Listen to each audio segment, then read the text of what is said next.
70,000 টাকা ইনকামের পরে যদি কারো কিস্তি থাকে 4টা, যে মসজিদের ইমাম সাহেবের 6,000 টাকা বেতন, ওনার কিস্তি থাকার কথা কিরে বাপ? অথচ সেই মানুষটা তো মাসের পর মাস আল্লাহর দয়ায় চলতেছে কিনা বলে? এই জন্য দয়া করে কেন করছি? সংসারের প্রয়োজন মিটানোর জন্য পারতেন না তো? আমার কথাটা আপনি বুঝছেন কিনা বলে? মানে আমি বুঝাইতে চাইতেছি যে আপনি যদি এমন হইতো আর 2 লাখ টাকা নিলে আমার সংসারের চাহিদা কি হয়ে গেল, এটা হবে নি আগে এটা তো। তাইলে এই রাক্ষস সামনে খুশি করবেন কেমনে? এই রাক্ষসকে তো আপনি তৃপ্ত করতে পারতেন না। কাজে কেন আখিরাত বরবাদ করলেন? কেন নিজের কবর নষ্ট করলেন? কেন নামাজ পড়তে সময় পাইলেন না? কেন হালাল খাইলেন না? এই কথাটা আমি বুঝাইতে চাই। দয়া করে মেহেরবানি করে প্রত্যেকেই ফিকির করে। রাসূলুল্লাহ সাল্লাল্লাহু আলাইহি সাল্লামের আখিরি ওসিয়ত নামাজ। নবীজির আখিরি ওসিয়ত কি বলেন না? আমি বুঝি না, আপনি বুঝি না বললে হবে না বাপ। না রে বাপ, বিশ্বাস করেন, আমার কথাটা কষ্ট নিয়েন না। আমি একটু শক্ত বললাম, কিন্তু আপনাদের কাছে বিবেক জাগায়। এই যে প্রবাসী ছেলেরা যারা বাড়িতে টাকা পাঠায়, বাপের নামে, মার নামে, বাপ্পার নামে কোরবানি হয়, বাড়িতে কোরবানির সময় টাকা পাঠায়, বাবার নামে মার নামে কোরবানি আদায় করে, সে প্রবাসী। তার বউ বাচ্চারাই খায় দেশে, ঠিক আছে, কিন্তু তার কাছে কোরবানি ওয়াজিব তার উপরে। তার কাছে 1 লাখ, 1.5 লাখ, 2 লাখ টাকা আছে। কথা বুঝছেন কিনা? এই ছেলেটা যে টাকা পাঠানোর পরে তার বাবা মার নামে কোরবানি আদায় করলো, বাবা মার কোরবানি হইছে, সোয়াবও হইছে, সে মা বাবার খেদমত করছে, এই সোয়াবও পাইছে, কিন্তু তার উপরে যে কোরবানি ওয়াজিব ছিল এটা আদায় হয় নাই। সে গুনাহগারী থাকবে, গুনাহগারী থাকবে, গুনাহগারী থাকবে, সে পাপী। কেন? তার নিজের কোরবানি কি করে নাই। একজনে আমারে বলছে, কয় তাহলে হুজুরের লেগা আমার আব্বা আমার জন্য কোরবানি দিতাম না আমি বললাম, তা আমনে আগে এটা বলেন, মনে করেন আমার আব্বার জন্য আমি একটা লুঙ্গি কিনা দিছি আমার আব্বারে, এই জন্য আমার তো আর লুঙ্গি কেনার দরকার নেই। কিনলে ঠিক তা আমার আব্বারে লুঙ্গি দিলাম, এবার ফিন্দা সাইলে তো আমি লুঙ্গি নিয়ে এটা নিয়ে কথা। তো আমার বাবা মার জন্য আমি দিছি, এটা তো তুমি সারা বছরই দাও। বাপ মার খেদমতের জন্য তুমি অন্য মাসে টাকা দিছো না?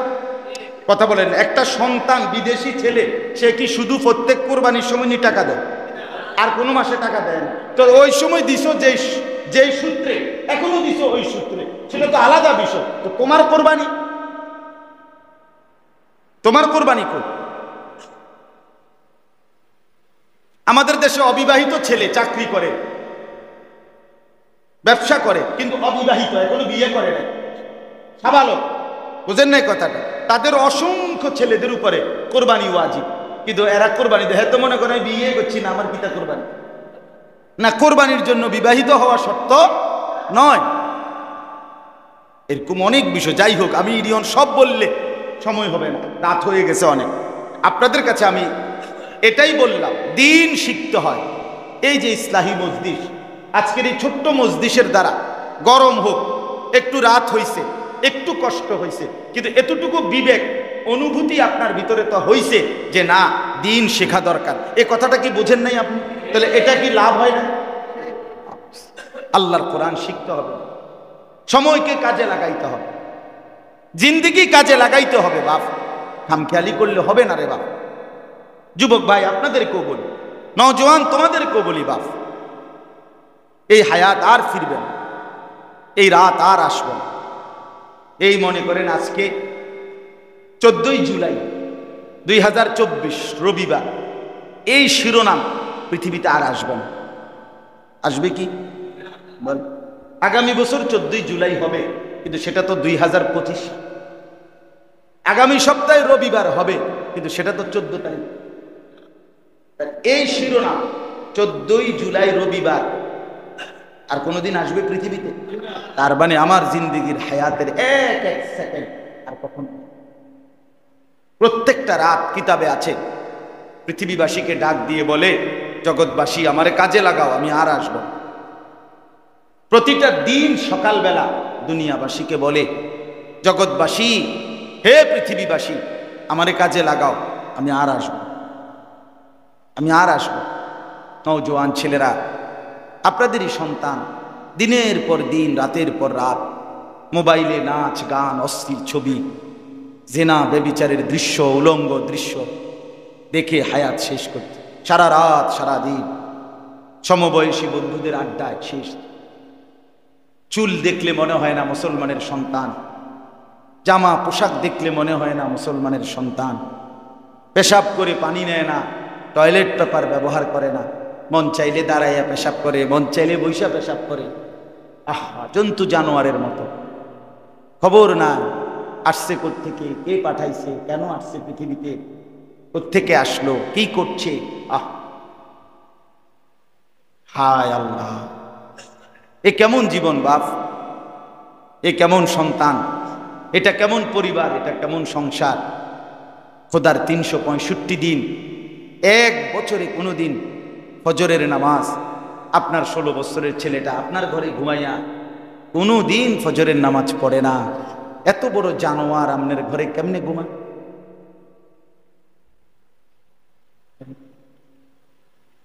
আপনার জীবনের অর্থটা কি বলে? 14 বছরের মেয়েটা, 15 বছরের মেয়েটা কোনোদিন ফজরের নামাজ পড়ে না। আপনার জীবনের অর্থটা কি বাস বলে? আপনার স্ত্রী নামাজ পড়ে না, ঘরের সদস্য 6 জন কেউ ফজরের নামাজ পড়েন না। হয়তো একজন মুরব্বী আছে, বুড়া মানুষ, ওই দাদায় কষ্ট করে হয়তো নামাজটা পড়লো, বাকি মানুষগুলো। রাসূলুল্লাহ সাল্লাল্লাহু আলাইহি সাল্লাম বলছেন, ফজরের নামাজ পড়া কঠিন যে মুনাফিক তার জন্য। খোদার কসম, রাসূলুল্লাহ বলছেন, আল্লাহর কসম করুন, ফজরের নামাজ যে পড়ে না সে মুনাফিক। রাসূলুল্লাহ সাল্লাল্লাহু আলাইহি সাল্লামের সাহাবীরা বলতেন, আমরা নবীজির জামানায় মুনাফিক চিনতাম ফজরের নামাজের অনুপস্থিতিতে। জুমার নামাজ শুক্রবারে অনুপস্থিত, এটা কোন নামাজ অনুপস্থিত?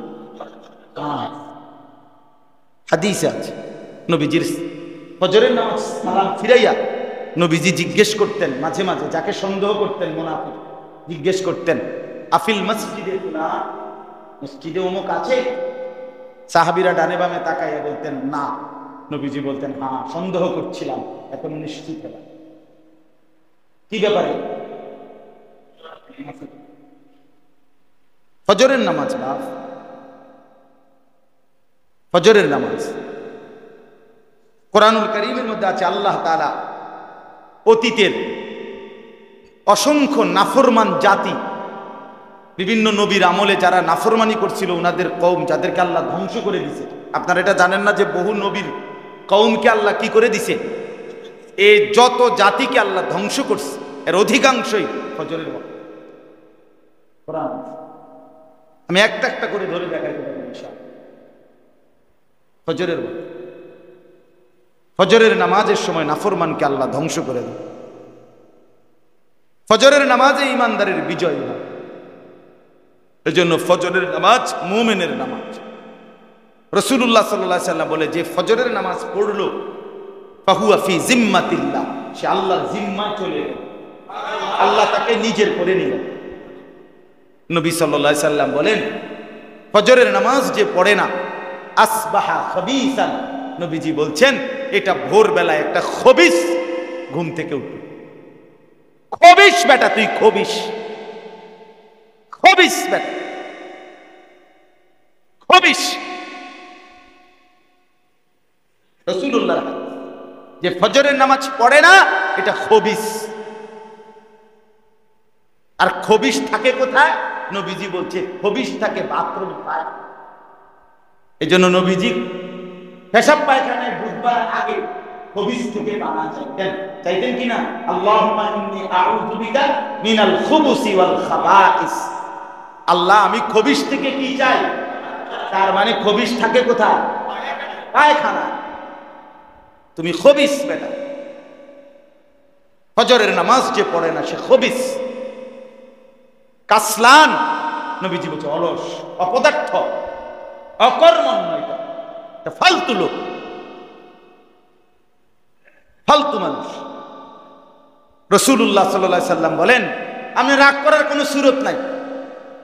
রাগ করলে মদিনা শরীফ গিয়া ওনারে বলে আসেন, অসুবিধা কি? বিষয় লাগবে আমি বিষয় করে দিন, আমাকে যান। যিনি বলছেন ওনার আমি রাগ করবো, বুঝেন না আমার কথা? এগুলো বলছে কে? রাসূলুল্লাহ সাল্লাল্লাহু আলাইহি সাল্লাম। তো রাগ করলে উনারে না করবেন, আপনি গিয়া মদিনা শরীফ রওজা শরীফের সামনে গিয়া বলবেন যে আপনি এই কথাটি কেমনি বললেন, আমারে কি করবেন? রাসূলুল্লাহ সাল্লাল্লাহু আলাইহি সাল্লাম বলেন, ফজরের নামাজ যে পড়ে না, যাকা রাজুলুন বালা শাইতানু ফি উযুনাইহি। নওজোয়ান শোনো মিয়া, রাসূল বলছে যে ফজরের নামাজ পড়ে না, শয়তান তার দুই কানে মুত্তা দিছে। বালা শাইতানু ফি উযুনাইহি, তার দুই কানে শয়তান পেশাব করেছে। খোদার কসম, এটা নবীজি বলছে। কি বাবা, জিন্দেগির সংসার আল্লাহর রহমতে আপনার দোয়ায় তারা তিনজন বিদেশ গপ মারে, বইয়া বইয়া পান খায়, বন খায়, বিড়ি খায়, চা খায়, উটমুড়ি খায়। বাহ বাহ, চিকন একটা টুলে চা দোয়ানে বইয়া কি গপ। বাহ, টুলটাও তো বালা নামি, একটা বালা টুলে বইতেন তত বালা আছে, একটা সোফা লইয়া বইতেন তত একটা মন্ডারে বুঝাইতেন, একটা চিকন একটা টুলের মধ্যে বইয়া ওটা ফুডাঙ্গিরি মারে। তারা তিনজন বিদেশ, তারা তিন। আল্লাহর রহমতে আমরা দোয়াই পালাই আছি, কিতাবালা বাদ কতটি খায় আর কি। এই বাজার সদাই কাঙ্গাস, তেলাপিয়া, মুরগা, হাঁস, গোস্ত মস্ত খায়। এইটাই জীবন, এই জীবন। আস্তাগফিরুল্লাহ, আস্তাগফিরুল্লাহ। আখিরাত কোথায় বাপ? সন্তানের নামাজ কোথায় বলেন? রাসূলুল্লাহ সাল্লাল্লাহু আলাইহি সাল্লাম ইন্তেকালের সময় ৬৩ বছরের জিন্দেগি যখন শেষ করেছেন, ২৩ বছর যখন ইসলাম প্রচার শেষ করলেন, কসম আল্লাহর বাপ, নবীজি যেদিন পৃথিবী থেকে বিদায় নেয়, মালাকুল মউত আজরাইল সামনে, জিব্রাইল সামনে, আম্মাজান আয়েশা নবীর বিবি, ওনার বুকে মাথা রাখা অবস্থায় নবীজির জান কবজ করবে। এই সময় আল্লাহ রসুল আয়েশা রাদিয়াল্লাহু তাআলা আনহাকে বলছেন, আয়েশা, দুইজন ফেরেশতা সামনে, তাদেরকে সাক্ষী রেখে আমি চলে যাচ্ছি। আয়েশা, যাওয়ার সময় শেষবারের মতো আমার উম্মতের জন্য তোমার কাছে বলে যাচ্ছি, আসসালাত আসসালাত আসসালাত। উম্মত আমার যেন নামাজ ঠিক মতো পড়ে, নামাজ ঠিক মতো পড়ে। আমার উম্মতরে বইল নামাজ ঠিক মতো বুঝে নিয়ে আসতে, আমি হাসরের ময়দানে থাকবো, আমি জান্নাত বুঝাই দেব, আমি জান্নাত বুঝাই। পরে বইল নামাজ নিয়ে আসতে। আরে মিয়া, এটা তো পৃথিবীর নিয়ম। কোনো ডাকাত, কোনো সন্তান যদি পাশানো হয়, তারপরও বাপের মৃত্যুর মুহূর্তের কথা, ওসিয়তকে পাষাণ সন্তানও পালন করে। কথা বুঝেন না? যেটা আমার বাবার কি কথা ছিল, মৃত্যুর সময়ে শেষ কথা ছিল, এটা আমার আব্বার। আমার নবী সাল্লাল্লাহু আলাইহি সাল্লামের মৃত্যুর মুহূর্তের শেষ কথা ছিল কি? নামাজ। আয় উম্মত, তুমি কতটা পাষাণ, তুমি সেই কথা ভুলে গেল, সেই কথা ভুলে গেল। স্ত্রী সন্তানকে খুশি করতে পারতেন না। ভাইয়া বিশ্বাস করেন, আপনাদেরকে বলি, আরো যদি লুঙ্গি গুঁজ দিয়েও, কোমরে গামছা বাইন্দাও, কষ্ট করে পরিশ্রম করে কামাই করেন, আল্লাহর কসম এ রাক্ষসা দুনিয়া খুশি করতে পারতেন না। দুনিয়া রাক্ষস, রাক্ষস। আমি এইবারও, আমি তখনই আলহামদুলিল্লাহ, এইবারও হজ্জের সফরে, এইবার হজ থেকে আমি আসছি সোমবারে, মক্কা মদিনায় দুইখানে প্রবাসীদের রুমে রুমে গিয়া বয়ান করছি। সবসময় যাই, 30 জন 40 জন প্রবাসী আমাদের বাংলাদেশি আর কি।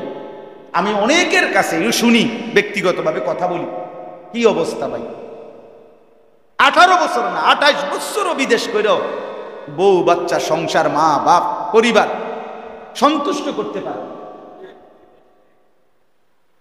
কি করতে পারে না, হুদা হয় না, সন্তুষ্ট হয়, থাইকে যায়।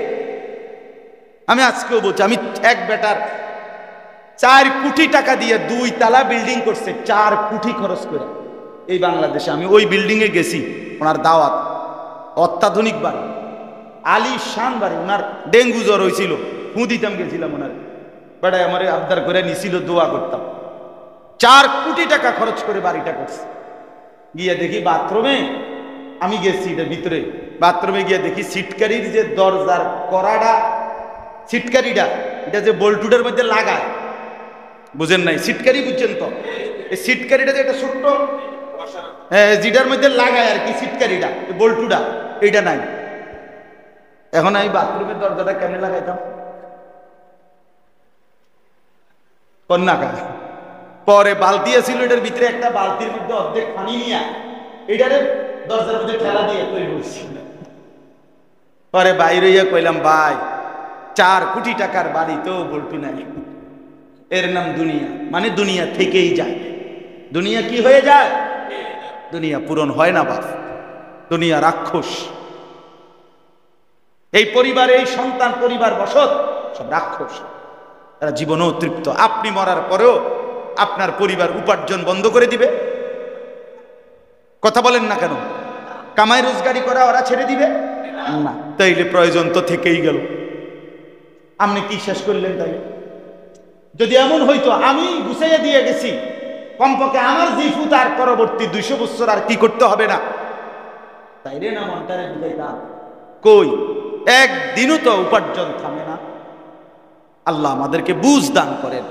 এই জন্য শুধু শুধু শুধু শুধু এই দুনিয়া সংসার, এই ঘর দুয়ার খাট পালং সোফা ফার্নিচার, এইটা গুছাইবার জন্য আখেরাত বরবাদ করেন না। আমি অনুরোধ করলাম, হাত জোর করে বললাম, সুদে টাকা নিয়েন না, কিস্তিতে টাকা নিয়েন না। আপনি পারতেন না, কিস্তি না, কিস্তির আব্বা লইল আপনার অভাব যাইত না। আমি জিজ্ঞাসা করছি বহুত, আমি এমনি ব্যক্তিগতভাবে মাঠ পর্যায়ে মানে মানুষের কথা শুনি, শুধু ওয়াজ করি, আমার এটা একটা অভ্যাস। অর্থাৎ শুধু ওয়াজ, আমি এমনি ব্যক্তিগত কথাও শুনি, জিগাই আর কি, কি অবস্থা শুনি। একের রাতের 1:30 বাজে চা দোকানদার রাস্তার পাশে গাড়ির থেকে নাই না, চা খাইতে খাইতে জিগাইছি, ভাই সারাদিনে বেচে হচ্ছে স্টেশনে, বাস স্টেশনের পাশে কত থাকে? হুজুর প্রতিদিন মাসে 60, 70, 75 হাজার টাকা থাকে প্রতিদিনের বেচা গেলে। তাই বলছি, ভাই কিস্তি করো। হুজুর রেডি কইয়া শরম দিয়েন না। আমি বললাম, না আমি শরম দিব, এত রাত কে কারে শরম দিব? আমি আর আমি কোন কিস্তি আছে 60টা। তাহলে 70,000 টাকা ইনকামের পরে যদি কারো কিস্তি থাকে 4টা, যে মসজিদের ইমাম সাহেবের 6,000 টাকা বেতন, ওনার কিস্তি থাকার কথা কত? কিরে বাপ, অথচ সেই মানুষটা তো মাসের পর মাস আল্লাহর দয়ায় চলতেছে। চলতেছে কিনা বলে? এই জন্য দয়া করে কেন করছেন? সংসারের প্রয়োজন মিটানোর জন্য পারতেন না তো? আমার কথাটা আপনি বুঝছেন কিনা বলে? মানে আমি বুঝাইতে চাইতেছি যে আপনি যদি এমন হইতো আর 2 লাখ টাকা নিলে আমার সংসারের চাহিদা কি হয়ে গেল, এটা হবে নি আগে এটা তো। তাইলে এই রাক্ষস সামনে খুশি করবেন কেমনে? এই রাক্ষসকে তো আপনি তৃপ্ত করতে পারতেন না। কাজে কেন আখেরাত বরবাদ করলেন? কেন নিজের কবর নষ্ট করলেন? কেন নামাজ পড়তে সময় পাইলেন না? কেন হালাল খাইলেন না? এই কথাটা আমি বুঝাইতে চাই। দয়া করে মেহেরবানি করে প্রত্যেকেই ফিকির করে। রাসূলুল্লাহ সাল্লাল্লাহু আলাইহি সাল্লামের আখিরি ওসিয়ত নামাজ। নবীজির আখিরি ওসিয়ত কি বলেন না? হযরত ওমর রাদিয়াল্লাহু তাআলা আনহু, ওমর 10.5 বছর তিনি মুসলমানদের খলিফা ছিলেন। কয় বছর? এই 10.5 বছর পরে উনি এই 10.5 বছর মসজিদে নববীতে উনি ইমামতি করতেন। 10.5 বছর পরে একদিন ফজরের নামাজের সময় একজন কাফের ছদ্মবেশে ফজরের ওয়াক্তে অন্ধকারের থাইকা গোপনে ফজরের নামাজে প্রথম কাতারে আইসা দাঁড়াইয়া ওমর রাদিয়াল্লাহু তাআলা আনহুর কোমরে একটা ধারালো ছুরি দিয়া 7 থেকে 8টা ঘাই দিছে। ফজরের প্রথম রাকাতের আলহামদুলিল্লাহ সূরা পড়ে আরেকটা সূরা শুরু করছে। এই অবস্থায় খোদার কসম আমরা কিতাবে পড়ছি, হযরত ওমর রাদিয়াল্লাহু তাআলা আনহুর এদিক দিয়া ছিদ্র করে ফেলছে, রক্তে মেহরাব ভাইসা গেছে। এই অবস্থায়ও হযরত ওমর পিছন থেকে হযরত আব্দুর রহমান ইবনে আউফ, নবীজির সাহাবী আব্দুর রহমান, এই উনারে টান দিয়া ইমামের জায়গা এই না নিজের সইরা আগে বলছে, আব্দুর রহমান আগে ফজরের নামাজ শেষ করো, এরপর আমারে ধরো। কাঁটা মুরগির মতো উনি তড়ফাইছে। সাহাবায়ে কেরাম আগে ফজরের নামাজ পড়ছে, এরপরে ওনার বলছে আগে নামাজ, আগে কি? হযরত ওমর রাদিয়াল্লাহু তাআলা আনহু এই আঘাতেই শাহাদাত বরণ করছে। শাহাদাত ইন্তেকালের পূর্বে ওনার ছেলে আব্দুল্লাহ ইবনে ওমর, ওমরের ছেলে, উনি তারে ডাক দিছে। ওমরের মতো সাহাবী ডাক দিয়া বলছে, ইয়া বুনাইয়া, হে আমার প্রিয় ছেলে, আমার এই খাটিয়া চৌকিটার থেকে দা খাদ্দি আলাল আরদ, আমার এই চৌকিটার থেকে নামাইয়া মাটির মধ্যে রাখো, আবার আমার এই গালটা মাটির মধ্যে ঘষো, যেন আল্লাহ তাআলা আমার এই অবস্থা দেখা আমার একটু মেহেরবানি করে যেন মাফ করে। আসা রব্বি আইয়া রাহমানি, হতে পারে মাটিতে এই গড়াগড়ি দেখে আমার আল্লাহ আমারে মাফ করে দিবে। ওমরের মতো মানুষ বলছে, হ্যাঁ বাপ। এজন্য কেন নামাজ পড়বেন? কেন? রাসূলুল্লাহ সাল্লাল্লাহু আলাইহি সাল্লামের একজন সাহাবী হযরতে খুবাইব ইবনে আদি, ওনাকে মক্কার কুরাইশরা যুদ্ধে বন্দী করছে। বন্দী করার পরে মক্কার কুরাইশরা সিদ্ধান্ত নিছে ওনাকে ফাঁসিতে ঝুলাবে। এই ফাঁসিতে ঝুলানোর জন্য খেজুরের গাছে বান দিছে ওনারে।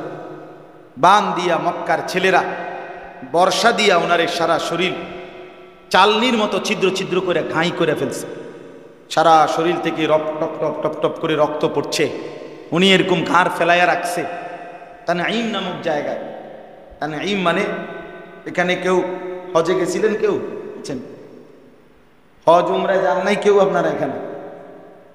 ওইখানে মসজিদে আয়েশা আছে একটা, যেখান থেকে কি বাঁধে আবার এহরাম। এই আয়েশা মসজিদ যেখানে, এর পাশে ওনারে ফাঁসি দিছে ওইখানে তানঈম। তো এই অবস্থায় ওনার ঘাড় ফেলায় রেখে দিছে, রক্তে পড়তেছে। এই সময় মক্কার কুরাইশ আবু সুফিয়ান তখন বলছে, খুবাইব, এখন তোমাকে রশি টান দেওয়া হবে ফাঁসির।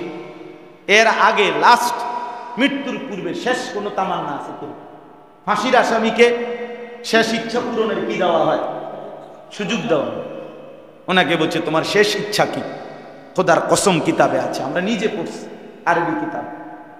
উনি বলছে, আমার শেষ তামান্না 2 রাকাত দাও, আমারে আরেকবার সুযোগ দাও, আমি 2 রাকাত নামাজ আদায়। আবার রশি খুলে দিছে। উনি এই রক্ত মাখা শরীর নিয়ে 2 রাকাত নামাজ পড়ে সালাম ফিরাইয়া আল্লাহকে বলছে হাত তুলে, আল্লাহ ফালাস্তু বালি হিনা উকতালু মুসলিমান, আল্লাহ আমার আর কোনো পরোয়া নাই, আমি আপনার আনুগত্য নিয়েই মরছি, এবার আর কোনো পরোয়া। এরপরে ওনাকে ফাঁসিতে ঝুলেছে। আখিরি তামান্না, শেষ তামান্না ছিল কি? ওমর রাদিয়াল্লাহু তাআলার শেষ আদেশ ছিল কি? রাসূলুল্লাহ সাল্লাল্লাহু আলাইহি সাল্লামের শেষ ওসিয়ত ছিল কি? ইমামে হুসাইন রাদিয়াল্লাহু তাআলা আনহু এই মুহররম, 10ই মুহররম কারবালার দিন, তিনি যেদিন শাহাদাত বরণ করছেন, কসম আল্লাহর, শেষ ওনার 71 জন আহলে বাইত যখন শহীদ হয়ে গেছে, উনি একা ময়দানে একা দাঁড়াইয়া লাস্ট যুদ্ধকালীন জোহরের ওয়াক্ত হয়েছে, তখন উনি ওই পাশে দুশ্মনদেরকে বলছে, আমারে জোহরের নামাজ আদায় করতে দাও। এরপরে আবার যুদ্ধ।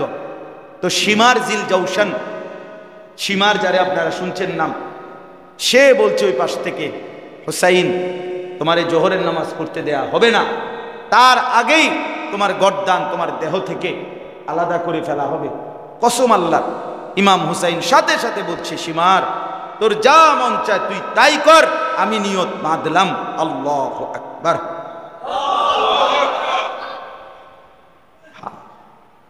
রক্ত মাখা ময়দানে ইমামে হুসাইন আগে নামাজ আদায়। এই জন্য কারবালার স্মরণে আপনি খাবেন খিচুড়ি, কথা বুঝেন? কিছু না, মুহররমের এই পবিত্র মাসে অবশ্যই রাসূলুল্লাহ সাল্লাল্লাহু আলাইহি সাল্লামের আমল ছিল রোজা, কি রাখা। এই জন্য এই মঙ্গলবার, বুধবার, মুহররমের এই 2টা রোজা সবাই রাখার চেষ্টা করবে। মা বোনদেরকে বলবেন। নবী সাল্লাল্লাহু আলাইহি সাল্লাম বলেন, আশুরার রোজা, সিয়ামু ইয়াউমি আশুরা আহতাসিবু আলাল্লাহ আন ইউকাফফিরা আস-সানাতা আল্লাতী ক্বাবলা। নবীজি বলেন, আমি আশা করি মুহররমের এই 10 তারিখের রোজা পিছনের 1 বছরের গুনাহ মাফ করবে। 1 বছরের গুনাহ।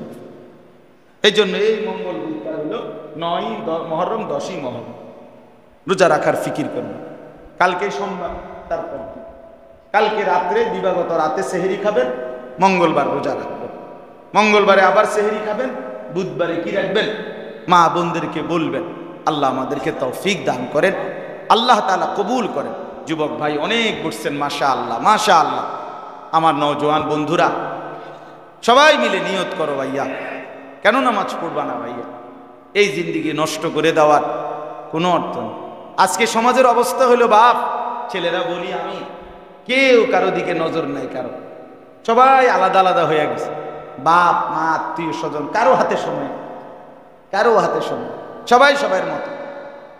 মাঝ বয়সী মুরব্বী তারা তাগো সমবয়সীর লগে সাদওয়ানে আড্ডা দেয়, মহিলারা মহিলাদের সমবয়সীগুলোর লগে টেলিভিশন কিংবা সাজগোজ কিংবা মার্কেটে করে, আর ছেলেরা ছেলেদের বয়সীগুলোর লগে করে, মেয়েরা মেয়েদের বয়সীগুলোর লগে। খালাস, সবাই আলাদা আলাদা, সবাই আলাদা, সবাই আলাদা, কেউ কারো প্রতি নজর দেওয়ার সময় নাই।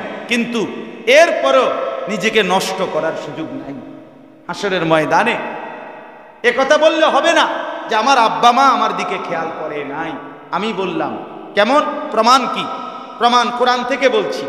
1 নম্বরে হযরতে আসিয়া, উনি প্রমাণ করছে আমার স্বামী ছিল সবচেয়ে বড় কাফের ফেরাউন, আমি তারপরও ঈমান ছাড়ি নাই।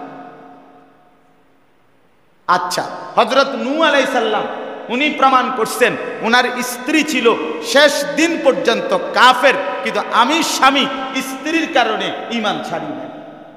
হযরতে ইব্রাহিম আলাইহিস সালাম ছিলেন ছেলে, উনি প্রমাণ করছেন আমি, আমার আব্বা মা ছিল শ্রেষ্ঠ কাফের, সাংঘাতিক কাফের, মূর্তি পূজক, মূর্তির ব্যবসায়ী, মূর্তি বেচিন্নাওয়ালা, কিন্তু আমি সন্তান, এরপরও মূর্তি পূজক মা বাবার ঘরে থাইকাও ঈমান ছাড়ি নাই।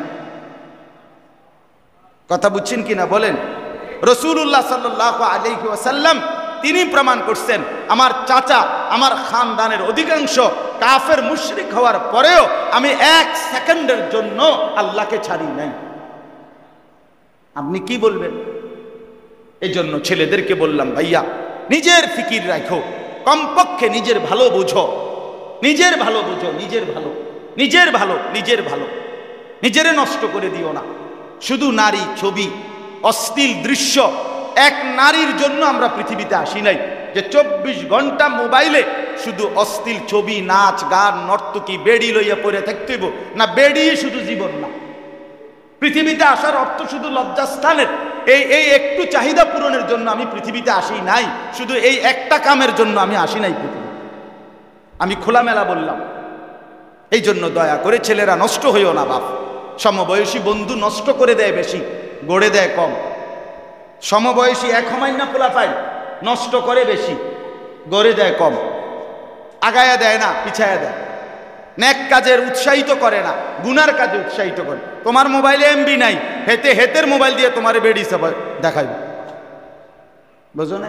হ্যাঁ, তোমার তো টাকা নাই, ওইতে নিব। তুমি চেনো না জুয়ার আড্ডা, হে দেখাই দিব। তুমি চেনো না নারীর আড্ডা, ওই সাথের দুষ্ট শয়তান ইবলিস বন্ধু, ওইটা দেখাই দিব। এই জন্য দয়া করে আজকে আপনারা যারা আসছেন মুরব্বী, আপনাদেরকেও বললাম, আপনারা দয়া করে নিজের স্ত্রী সন্তানের জন্য হারাম রোজগার করে গুনার পরিবেশ তৈরি করে দিয়ে আখেরাত নিরাপদ পাবেন না। ঘরে টেলিভিশন, নাটক, সিনেমা, নাচ গান, সবার হাতে হাতে বড় মোবাইল, যার যে সারা দিন রাত মোবাইল টিপতেছে, আর কেউ নামাজ পড়ে না। এই অবস্থায় সুদের টাকা, কিস্তির টাকা দিয়া রেডি করে ঘর দুয়ার করে, আল্লাহর কসম আমনে কবরে গেলে মনে রাখেন বাপ, কষ্ট পাইবেন, কষ্ট পাইবেন। পরে মনে করেন আপনি 2টা গরু জবাই করে দিয়া গ্যারাম খাবাইলে আপনার গরু কান্দে করে বেহেস্তে দিয়ে দিব। জি না, এত রঙে দোয়ান বাহিকা না, এত রং না বিষয়। আল্লাহ আমাদেরকে বুঝ দান করেন, আল্লাহ আমাদেরকে ফিকির দান করেন, আল্লাহ আমাদেরকে তৌফিক দান করেন। গুনাহ থেকে ফিরেন, হারাম থেকে ফিরেন। ঘরে কথা বলেন, স্ত্রী সন্তানকে নিয়ে বসেন, বসে বলেন, বিবিরে বলেন, ছেলেকে বলেন, মেয়েকে বলেন যে চলো নামাজ পড়ি, আল্লাহকে রাজি করি, চলো গুনাহ ছেড়ে দেই। দেখবেন একবার, দুইবার, 10 বার বললে কিছুটা হলেও পরিবর্তন হবে। মুমিন হতাশ হয় না। মুমিন কি হয় না? আপনি যদি বলেন যে না সম্ভব না, আর হবে না, তাহলে কুফরি। আল্লাহ আমাদেরকে বুঝ দান করেন। মুমিনের জন্য হতাশা কুফরি। হতাশ হওয়া যাবে না, চেষ্টা করতে হবে। কেউ যদি চেষ্টা করতে থাকে মৃত্যু পর্যন্ত, অন্তর দিয়া আন্তরিকতার সাথে, আল্লাহ চাইলে মাফ করে দিন। কিন্তু কোনো পাত্তাই দিলাম না, খামখেয়ালি করলাম, তাইলে হবে না। আল্লাহ আমাদেরকে তৌফিক দেন, কবুল করেন, আমিন। আলহামদুলিল্লাহ রাব্বিল আলামিন। আল্লাহুম্মা আনতাস সালাম মিনকাস সালাম তাবারাকতা ইয়া যাল জালালি ওয়াল ইকরাম। মওলাই করিম আপনি মাফ করে দেন, মেহেরবান মওলা আপনি মাফ করে দেন, মেহেরবান মওলা আপনি মাফ করে দেন, রব্বে করিম আপনি মাফ করে দেন। পেছনের জিন্দেগির গুনাহ মাফ করে দেন, সামনের জীবন সুন্দর করে দেন। আল্লাহ সেজদাওয়ালা কপাল বানিয়ে দেন, কাঁদনেওয়ালা চোখ বানিয়ে দেন, জিকিরওয়ালা জবান বানিয়ে দেন, মোহব্বতওয়ালা দিল বানিয়ে দেন। আল্লাহ জীবনটা কাজে লাগাবার তৌফিক দান করেন, ঈমান আমলের দৌলত দান করেন, তাকওয়ার জিন্দেগি দান করেন। এলাকার সমস্ত কবরবাসীদেরকে মাফ করে দেন আল্লাহ, সমস্ত কবরবাসীদেরকে মাফ করে দেন। কিয়ামত পর্যন্ত কবরের আযাব মাফ করে দেন। এই মসজিদখানা কবুল করে নেন।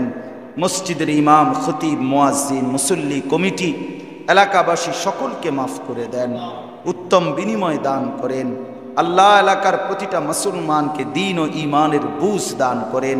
আমার বাবা, চাচা, দাদা, মুরব্বীদেরকে আল্লাহ আরো বেশি নেক আমলের তৌফিক দান করেন। আয় আল্লাহ গুনার আড্ডা থেকে ফিরবার তৌফিক দান করেন। মুসলমানের এই নওজোয়ান যুবক ছেলেগুলোকে আল্লাহ বদলে দেন। আল্লাহ এদের চেহারা বদলে দেন, আখলাক বদলে দেন। আল্লাহ এদেরকে নামাজি বানিয়ে দেন, সেজদাওয়ালা বানিয়ে দেন। আপনি চাইলেই সব হবে মাওলা, আপনার দয়া হলেই হবে মাওলা। আপনি রহম করেন, দয়া করেন।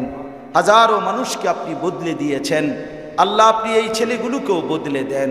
পর্দার আড়ালের মা বোনদেরকে পর্দা পুশিদা ইজ্জত আবরুর মর্যাদা বুঝবার তৌফিক দান করেন। আল্লাহ আমাদের প্রত্যেককে নামাজি বানিয়ে দেন, নামাজি বানিয়ে দেন, সেজদাওয়ালা বানিয়ে দেন। হায়াতের কদর করবার তৌফিক দান করেন। অসুস্থ বিমারি যারা শিফা করে দেন, কামাই রুজিতে হালাল বরকত দান করেন। প্রবাসী ভাইদেরকে আল্লাহ সহি সালামতে নিরাপদে রাখেন মাওলা। আল্লাহ জিন্দেগি ভর আমাদেরকে ঈমান, আমল, নামাজ, রোজা, বন্দেগীর উপরে থাকবার তৌফিক দান করেন। হারাম রোজগার থেকে বাঁচান, হারাম রোজগার থেকে বাঁচান, সুদ কিস্তি থেকে বাঁচান, জিনা ব্যভিচার থেকে বাঁচান, মদ জুয়া থেকে বাঁচান, নাচ গান থেকে বাঁচান। আল্লাহ আমার ঘর বাঁচান, আমার দেশ বাঁচান, আমার জাতি বাঁচান। আল্লাহ ঘূর্ণিঝড়, অ্যাক্সিডেন্ট, জলোচ্ছ্বাস, টর্নেডো, মহামারী, সমস্ত বিপদ মুসিবত, আজাব গজব থেকে দেশকে বাঁচান। ফিলিস্তিনের মজলুম মুসলমানকে আল্লাহ রেহাই দিয়ে দেন। গাজার মজলুম মুসলমানদেরকে আল্লাহ রেহাই দিয়ে দেন। অভাবী মা আর কতদিন কাঁদবে মাওলা, মাসুম বাচ্চা কতদিন আশ্রয় ছাড়া থাকবে মাওলা। আল্লাহ আপনি দয়া করেন, আপনি দয়া করেন, আপনি দয়া করেন। ইসরায়েলের বেঈমানদেরকে ধ্বংস করে দেন, ইহুদি বেঈমানদেরকে ধ্বংস করে দেন। আল্লাহ এই নেতানিয়াহুকে আপনি ধ্বংস করে দেন। আল্লাহ এই জালেম বড় বেশি জুলুম করছে মাওলা, বড় বেশি জুলুম করছে। আল্লাহ আমার এই বাবা ভাই প্রত্যেককে আপনার ঘর জিয়ারতের তৌফিক দান করেন, মদিনার রওজা জিয়ারতের তৌফিক দান করেন, হজ করবার মতো তৌফিক দান করেন, যাকাত কুরবানি আদায় করবার মতো তৌফিক দান করেন। আল্লাহ আজকের এই ছোট্ট মজলিস আপনি কবুল করে নেন। আগামী দিনেও এমন আয়োজন করবার মতো তৌফিক দান করেন। যাদের ভালোবাসায়, সহযোগিতায়, পরামর্শে, আন্তরিকতায় এই মজলিস হয়েছে আল্লাহ তাদেরকে উত্তম থেকে উত্তম বিনিময় দান করেন। আল্লাহ যেটুকু কথা হয়েছে সকলকে আমাকে আমলের তৌফিক দান করেন। রব্বির হামহুমা কামা রাব্বায়ানি সগীরা। সুবহান রাব্বিকা রাব্বিল ইজ্জাতি আম্মা ইয়াসিফুন ওয়া সালামুন আলাল মুরসালিন ওয়ালহামদুলিল্লাহি রাব্বিল আলামিন।